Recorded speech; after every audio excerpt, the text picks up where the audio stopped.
Hi friends, welcome to Hamdoos world. ഇന്ന് നമുക്കൊരു easy burger try ചെയ്ത് നോക്കിയാലോ. ഇത് ഞാനിപ്പോൾ ചെയ്യാൻ പോകുന്നത് ഒരു ചിക്കൻ ബർഗറാണ്. അത് നമ്മൾ ചിക്കൻ്റെ നമ്മൾ അകത്ത് വെക്കുന്ന ആ പേസ്റ്റ് ഞാൻ ഷോപ്പിൽ നിന്ന് വാങ്ങിയിട്ടുണ്ട്. ബന്നും മേടിച്ചിട്ടുണ്ട്. ഇപ്പം ഞാനിതിൽ യൂസ് ചെയ്തിരിക്കുന്ന നല്ല രീഷിൻ്റെ ചിക്കൻ ബർഗറിൻ്റെ 4 പീസുള്ള ഒരു പാക്കറ്റാണ് ഞാൻ മേടിച്ചിരിക്കുന്നത്. ഇതിൻ്റെ ബാക്കിൽ തന്നെ ഇതിൻ്റെ യൂസ് എങ്ങനെ ചെയ്യേണ്ടതെന്നെല്ലാം കാണിച്ചിട്ടുണ്ട്. ഇൻസ്ട്രക്ഷൻസ് യൂസും എല്ലാം കൊടുത്തിട്ടുണ്ട്. അപ്പം നമുക്ക് ഇതെങ്ങനെയാണ് ചെയ്യുന്നതെന്ന് നോക്കാം. ആദ്യം ഞാൻ ഇത് ബന്നാണ് മേടിച്ചിരിക്കുന്നത്. ബന്ന് ഇതുപോലെ തന്നെ പാക്കറ്റ് ഷോപ്പിൽ നിന്നും വാങ്ങിയതാണ്.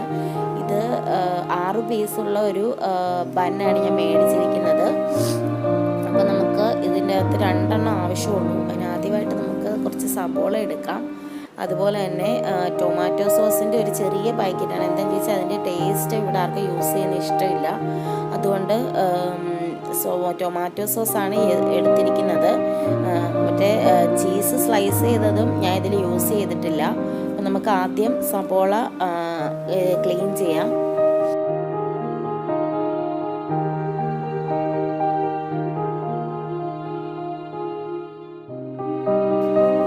ക്ലീൻ ചെയ്ത് കഴിഞ്ഞു. ഇനി നമുക്ക് അടുത്തതായിട്ട് ഒരു തക്കാളി എടുക്കാം.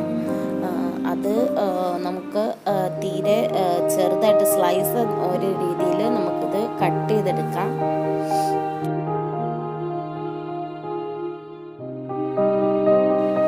ഇതിൽ ഞാൻ ചീസൊന്നും യൂസ് ചെയ്യാതെയാണ് ഈ ബർഗർ ഉണ്ടാക്കി നോക്കുന്നത്. അപ്പോൾ ചീസിൻ്റെ ടേസ്റ്റ് ഒന്നും ചിലർക്ക് ഇഷ്ടപ്പെടത്തില്ല.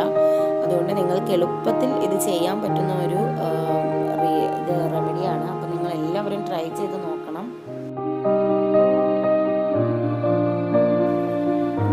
ഇനി നമുക്ക് സബോളയും സ്ലൈസായിട്ട് കട്ട് ചെയ്തെടുക്കാം.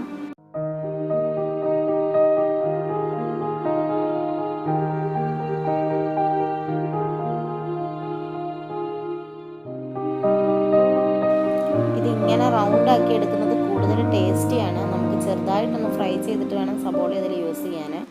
അതുപോലെ തന്നെ നമുക്ക് ചിക്കൻ്റെ ബർഗറിൻ്റെ അകത്തുള്ള പേസ്റ്റ് നമുക്ക് ഒന്ന് കുക്ക് ചെയ്തെടുക്കാം. ചെറിയൊരു ചൂടിൽ ഇത് നമുക്കൊന്ന് വേവിച്ചെടുക്കാം.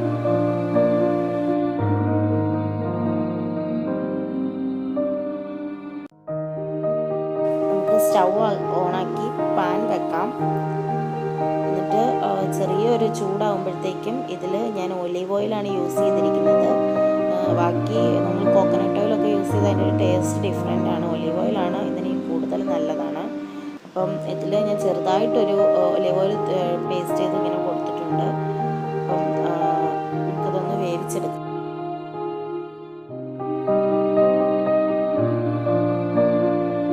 ഇനി നമുക്ക് കട്ട് ചെയ്ത് വെച്ചിരിക്കുന്ന സബോള നമുക്ക് ഈ ഒലിവ് ഓയിലിൻ്റെ ഇതിലേക്ക് തന്നെ ഒന്ന് ചെറുതായിട്ട് ചെറിയ ചൂടിലൊന്ന് ചൂടാക്കി എടുക്കാം. ചെറുതായിട്ടൊന്ന് ഫ്രൈ ആയാൽ മതി. നമുക്ക് അതിൻ്റെ അകത്ത് വെക്കുമ്പോൾ ഒരു സബോളയുടെ പച്ചയുടെ ഒരു ടേസ്റ്റ് ചിലർക്ക് ഇഷ്ടപ്പെടത്തില്ല. അതുകൊണ്ടാണ് കൂടുതൽ ടേസ്റ്റിന് വേണ്ടിയാണ് നമ്മൾ ഇങ്ങനെ ചെയ്യുന്നത്.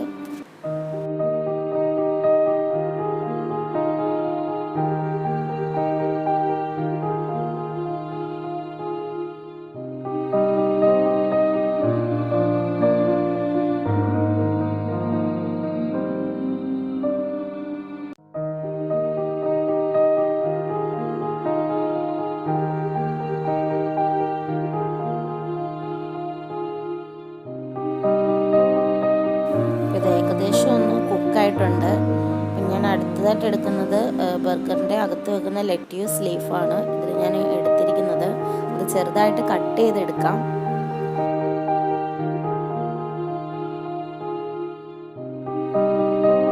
അപ്പോൾ ഇത് കട്ട് ചെയ്ത് കഴിഞ്ഞു. ഇനി നമുക്ക് ബർഗർ റെഡിയാക്കി എടുക്കാം. ആദ്യം ഞാൻ ഒരു ബന്നിൻ്റെ ഫസ്റ്റ് പോർഷൻ എടുത്ത് വെച്ചിട്ടുണ്ട്. അത് കഴിഞ്ഞ് നമുക്ക് സോസ് കുറച്ച് അപ്ലൈ ചെയ്ത് കൊടുക്കാം. അതിൻ്റെ പുറത്തായിട്ട് കുറച്ച് ടൊമാറ്റോ സ്ലൈസ് ചെയ്തത് വെക്കാം. അതിൻ്റെ മുകളിൽ മറ്റേ ലെറ്റ്യൂസ് ലീഫ് വെച്ച് കൊടുക്കുവാണ്. അതിൻ്റെ മുകളിലാണ് നമ്മൾ ഈ ബർഗറിൻ്റെ ടേസ്റ്റി ഇത് പീസ് വെച്ച് കൊടുക്കുന്നത്. അതിൻ്റെ മുകളിൽ ലെറ്റ്യൂസ് ലീഫ് ഒരു പീസും കൂടെ ഞാൻ വെച്ച് കൊടുത്തിട്ട് അതിൻ്റെ പുറത്താണ് സബോള ഫ്രൈ ചെയ്ത് വെച്ചിരിക്കുന്നത്. പിന്നെ ലാസ്റ്റ് പോർഷൻ ബന്നും വെച്ചിട്ടുണ്ട്. നമുക്കൊന്ന് ടേസ്റ്റ് ചെയ്ത് നോക്കാം. സൂപ്പർ സൂപ്പർ എന്ന് വെച്ചാൽ സൂപ്പറാണ്, അടിപൊളി. അപ്പോൾ നിങ്ങളെല്ലാവരും ഇത് ട്രൈ ചെയ്ത് നോക്കണം. അതുപോലെ നിങ്ങൾക്ക് എൻ്റെ വീഡിയോ ഇഷ്ടമായെങ്കിൽ ലൈക്ക് ചെയ്യണം. കൂടുതൽ വീഡിയോസിനായി അടുത്തുള്ള ബെല്ലൈക്കൺ കൂടി ക്ലിക്ക് ചെയ്യണം. Okay, thank you.